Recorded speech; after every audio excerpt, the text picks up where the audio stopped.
এই গণভোটের মাধ্যমেই ফ্যাসিবাদী কাঠামোর চূড়ান্ত অবসান ঘটবে।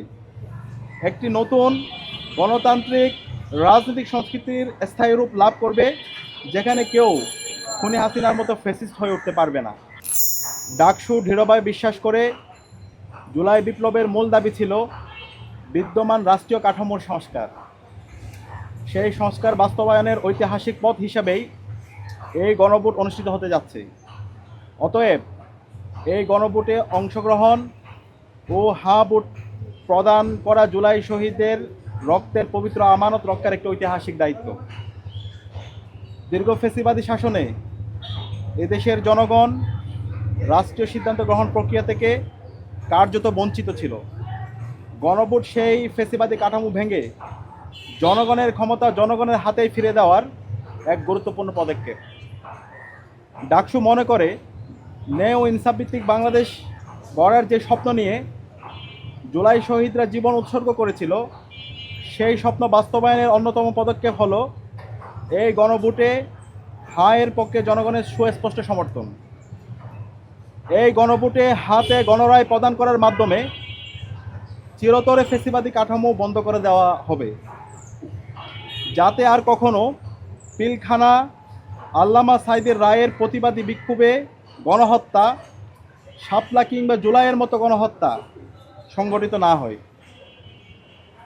শিক্ষাঙ্গনে শহীদ নোমানী, আবু বকর, বিশ্বজিৎ কিংবা আবরার ফাহাদকে যেন শহীদ হতে না হয়। শহীদ শরীফ উসমান হাদি সহ সকল নাগরিকরা যেন ন্যায় বিচার পান। গুম, খুন ও আয়নাগরের মতো মানবাধিকার লঙ্ঘনের অবসান ঘটে। এই গণভোটে হ্যাঁ বিজয় হওয়ার মাধ্যমে জুলাই সনদ কার্যকর হবে, রাষ্ট্র ক্ষমতায় ভারসাম্য প্রতিষ্ঠিত হবে। এক ব্যক্তি দুইবারের বেশি প্রধানমন্ত্রী হতে পারবে না। সাংবিধানিক প্রতিষ্ঠানসমূহ স্বাধীন ও শক্তিশালী হবে। চাকরিতে নিয়োগ স্বচ্ছতা নিশ্চিত হবে। সংবিধানের গুরুত্বপূর্ণ পরিবর্তনে জনগণের অংশগ্রহণ নিশ্চিত হবে। সমাজের সর্বস্তরের নারীদের প্রতিনিধিত্ব নিশ্চিত হবে। সকল ধর্ম, বর্ণ ও মতাদর্শের মানুষের ন্যায্য অধিকার সুরক্ষিত হবে। ইন্টারনেট মৌলিক অধিকারে অন্তর্ভুক্ত হবে, যেন ভবিষ্যতে ইন্টারনেট বন্ধ করে খুনি হাসিনার মতো কেউ গণহত্যা চালাতে না পারে।